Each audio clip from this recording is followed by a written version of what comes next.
Hello everybody, welcome back to our video. In this video, I'm going to tell you how you can get to Emerald and Diamond on the Challenger World Season 2. This video is going to be broken down into two parts. The first half of the video is like the try-hard way of getting to Emerald and Diamond. And then the second half of the video is going to be how you could do it through dailies and through minimal playtime. Because I know there are many different types of players out there. Obviously, not everybody's going to sit there and grind all day or practice bosses all day in, day out. Some people want to do it maybe on the side, just do dailies and everything. So I'm going to try and give you advice for everybody. And if this video helps you out, definitely be sure to subscribe. I am trying to get to 40k subs before the end of the year. I know it's crazy, but I really feel like we could do it. Of course, come to the live stream as well so you could see all of this happening in real time. And of course, join the Discord. With that all being said, let's get right into it. So right now, this is my Ren. I'm on the Challenger World Season 2 and I am at Emerald and I'm about to hit Diamond. All I need to do to hit Diamond is to hit 275.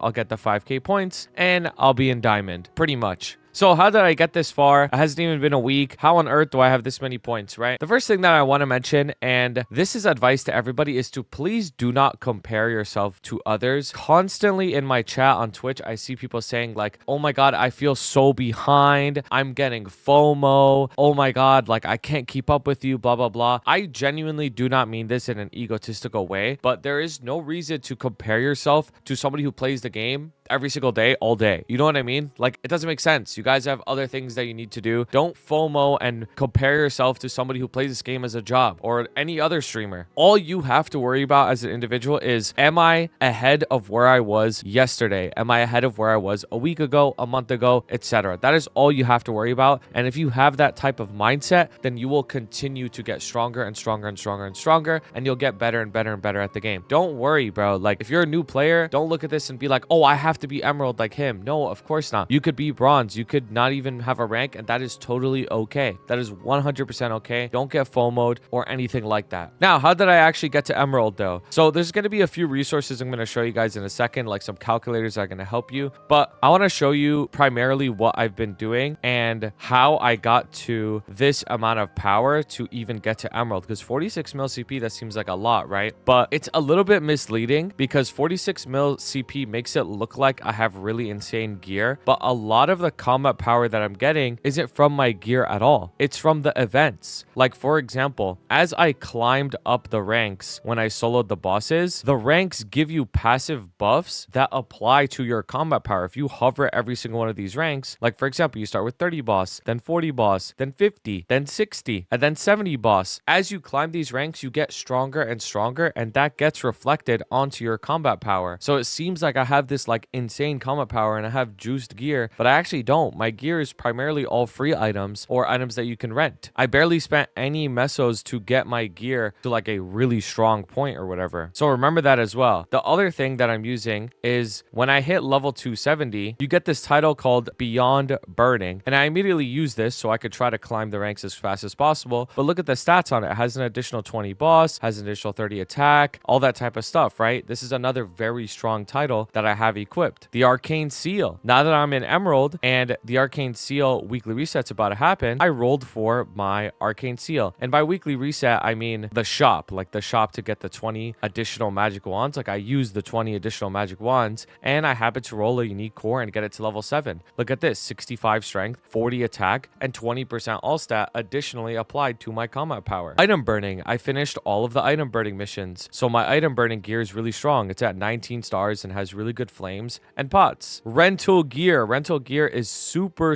important when you want to climb towards Emerald or Diamond. It's so important. This gives you the damage you need for so many different slots. Like for example, the Challenger gear covers all of these slots. It covers your weapon, covers all of your armors, and then the rental gear covers your face, eye, earring, belt, and one of your pendants. The other pendant you get for free from the hyper burning reward. So now all of these slots are covered and you don't have to spend any mesos on them. One of the slots is a Oz ring that you also get from the challenger rewards over here in silver. So you only really have to worry about your secondary and your emblem. This is my secondary, 40 boss line attack. Not that hard of a pot to roll. Honestly, the hard part is getting it to legendary. And then 2-line attack on the emblem as well. Also not that hard to roll. And then these two are just event rings with hybrid. They don't even have stats on them. It's just raw event rings with item drop meso and item drop meso. There's no strength at these at all. And this is literally a free item that you get from hyper burning. Literally all of my gear is stuff that the game provides for you and you don't actually have to make yourself. The only thing that I had to actually make myself is my secondary and my emblem. Everything else comes from simply leveling, accepting the challenger world rewards, doing the arcane seal event, finishing my item burning, rental gear. The rental gear costs about 1.7 billion mesos, which you can get without too much difficulty, to be honest with you. If you do weekly bosses, Ursus every day like I have, you can get that. These are my event stats as well. I put into boss and ID up to 15% and the rest XP.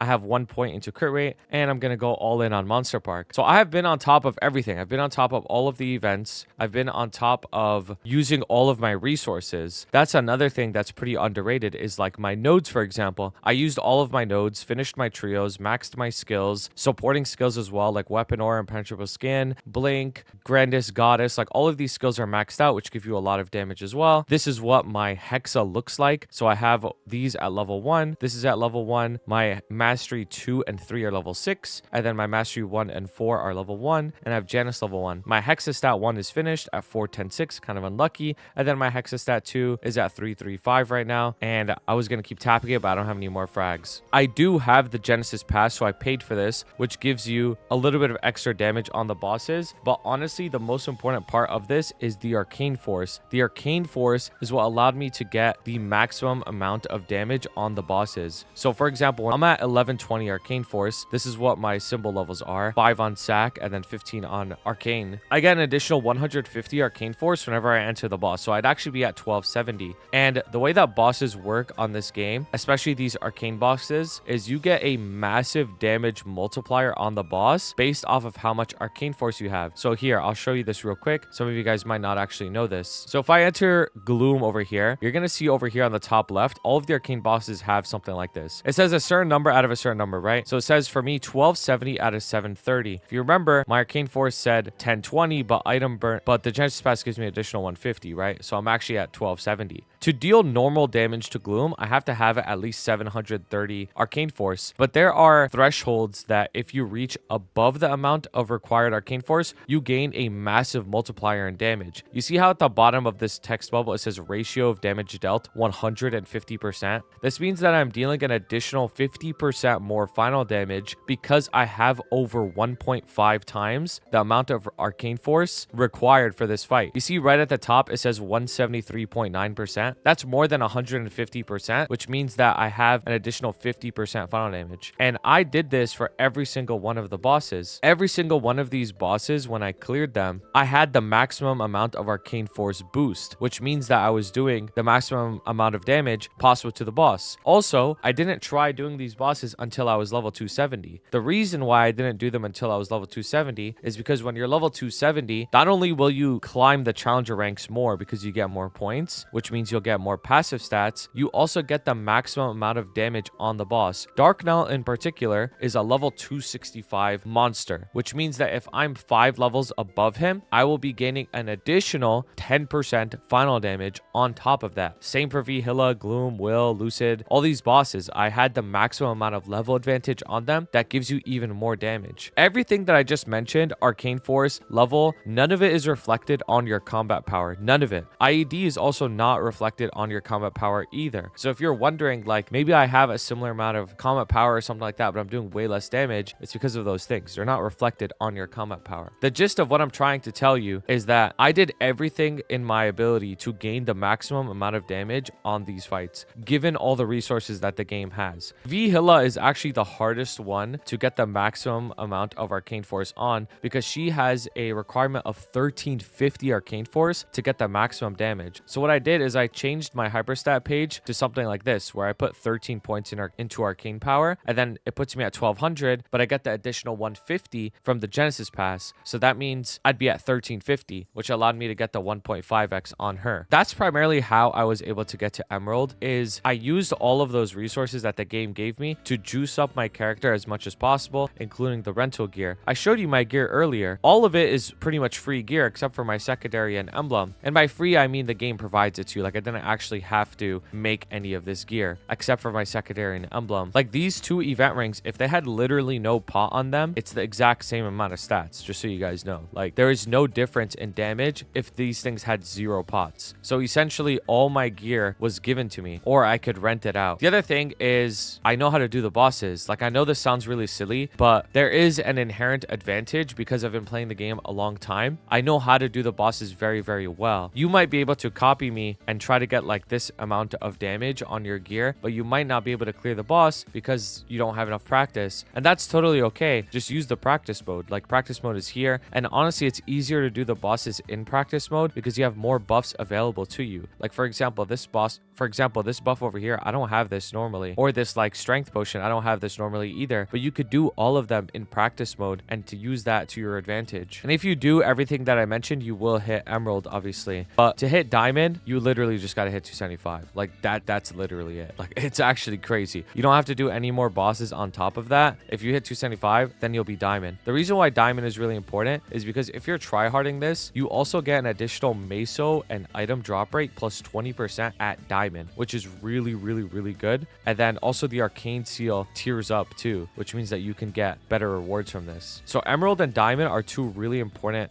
goals to try and hit on the Challenger world. You get the potions that give you Legion at Emerald, so you can use this to up your Legion on whatever world you're going to transfer to in the end. If you're wondering how I'm so high level, well, let me show you this 24-hour stream I did the other day where I was training for almost the entire time for like 20 plus hours. I'm training a lot, guys. Like, I'm very, very tryharding this, so I want to make that absolutely clear. Like, if you're watching this video and you're like, damn, bro, like, what the hell? Yeah, like, I'm actually tryharding. It probably has been a really, really long time since you guys have seen me like try hard this much in the game. But yeah, like, I'm really, really trying my best to progress as effectively as possible because honestly, I'm having a really good time on the Challenger world. All right, next up, I want to tell you guys how you could get to Emerald and how you could get to Diamond primarily through dailies and not really sweating that hard, because you can get to Diamond literally just through doing your dailies and not really like tryharding. Honestly, you could even get to Master as well, but let's just stick to Emerald and let's just stick to Diamond because, you know, anything further than that will require a lot of time. All right, so I'm gonna have this calculator linked down below. Shout out to Maple Tools for making this. This is a very easy to use, good calculator for Challenger world, right? The first thing that you gotta understand is getting to Emerald and getting to Diamond through casual play, dailies here and there and stuff like that requires a lot of time and consistency. I cannot make this any more clear than that. And I also have to remind you that the Challenger world is 6 months long. You have 6 months to do the entirety of Challenger world, which means you have so much time to do this, and try your best not to get fixated on what everybody else is doing. You're gonna see people like me hit Diamond and Challenger very, very, very fast. And you might think, I'm behind. I need to hit Challenger just like him. I need to hit Diamond, Emerald. What am I doing wrong? You're not actually doing anything wrong. Like, that's what you have to understand, is you're not actually doing anything wrong. You just need more time. A lot of things in MapleStory as a game, you always have to remember this. In MapleStory, so many things resolve themselves. So many issues that you have on the game automatically become resolved just with more time playing the game. That's all it takes. You just play for 1 month, 2 month, 3 month, and things will just naturally happen by you doing your dailies and weeklies. There's nothing you could do to accelerate the process. I'll give you a perfect example. If I want to get Golux gear to make my character stronger, there is no way to accelerate this process other than doing dailies. If I want to get the full Golux set, you have to do Golux for at least 2 months straight. So in that time frame, you might feel like, oh, I'm stuck. I'm not making any gear gains, which is true. You're not making any gear gains, but that's how MapleStory is. MapleStory takes a lot of time and consistency and dailies and weeklies to actually feel like you're moving anywhere. So I want to remind you guys of that first before we talk about getting to Emerald and Diamond, because you have 6 months to do the whole thing. So the first thing that I want to show you, I'm going to have this link down below as well. This is like an XP calculator, is how much XP you're going to get just through doing your daily dailies only on the Challenger World. So I'm going to have every single daily selected here, except these two because they're not in the game. And this will calculate the dailies as I unlock them. So it's not going to give me like this daily when I'm level 260, for example. So let's do Monster Park. Let's do Monster Park Extreme every single week. Let's do Epic Dungeon Angler Company every single week, right? We're on top of all our dailies and everything. We have Hyper Burning Max. We have Hyper Burning Beyond. So if I were to recalculate this, by the end of the Challenger World, just through doing my dailies, you're basically level 280. Just through doing your dailies. Like only your dailies alone will get you to level 280. No extra resources. I want to remind you guys that this is not the actual reality because it'll actually be much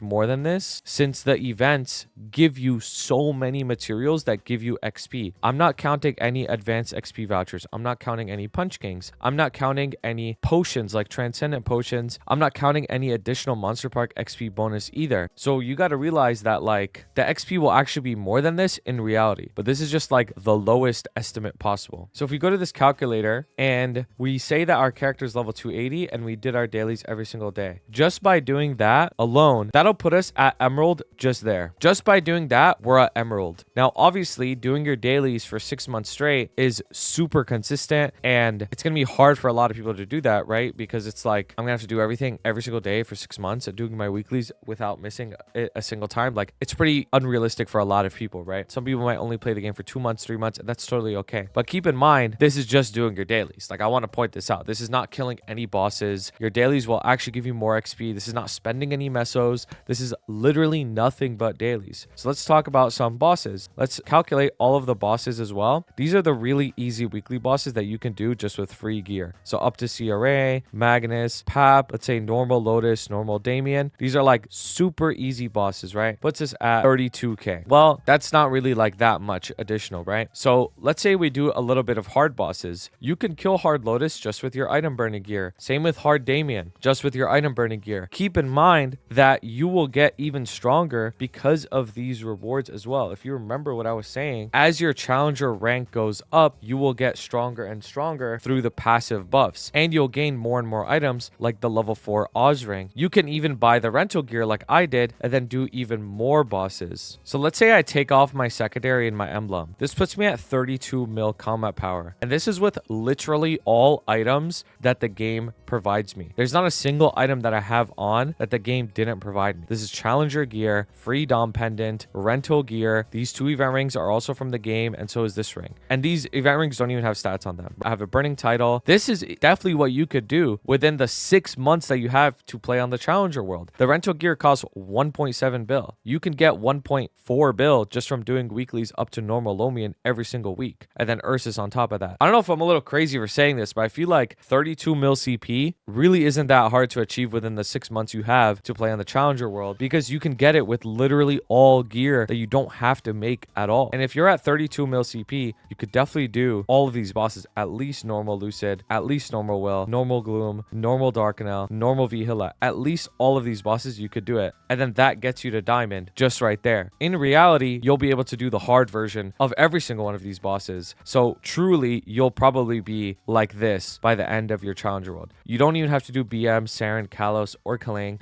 and you'll almost hit master just from doing that. But let's say, again, you don't want to do your dailies for that longer. You're not that consistent. Let's just go back a few months, right? Let's say January, or let's say February 3rd, because that's when the winter patch ends. Well, you're still going to be diamond, right? You're still going to be diamond. Even if I remove this and I'm level 275 and I'm not 280 because I got less XP from dailies, you're still going to be diamond. Literally just from doing dailies with gear that the game provides you. You don't have to actually do anything. You don't actually have to make any gear. You don't have to farm. You don't have to get meso drop gear. You don't have to farm your familiars. You don't have to do any of that stuff. All you have to do is be on top of your dailies and use the event resources. I'm not even trolling. Like, I know I make it sound simple, but that's literally how it is. All you have to do is just not quit, use your event resources, and be on top of your dailies and weeklies. That's it. That's dead ass it. And you will hit diamond just from that. Anyways, I hope this video helped you guys out. If you have any questions, of course, leave a comment down below. If you have any advice that you want to give to anyone, also leave a comment down below, because people do read the comments. You might not realize it, but a lot of people read comments. You never know who you can help out there as well. I appreciate you guys so much for watching. Come to the live stream so you can see me hit Challenger live. You don't want to miss it. And if you watched the whole video and understood the whole video, not just watched the whole video, please say the word Kaling, because I will beat Kaling. I will beat her. Anyways, appreciate you guys so much for watching. Have a wonderful day. Shout out to my beautiful members: Blazefire, Shooms, Shagad, Ravi Espa, Koga, Skittles, CKJ, Vampiric X, Fresh and Juicy, Kelvin, Cloud Figs, Trashbot, Henzo, Dylan, Cloudy Quesos, Jason B, Sylvester L, J.A., Russell M, Mochi Teddy, Zero Sama, Shredbot, Michael R, and Suna TM. I appreciate you guys so much. If you guys ever want to submit art, put it in the Discord fan art channel, and I'll see you for the next video.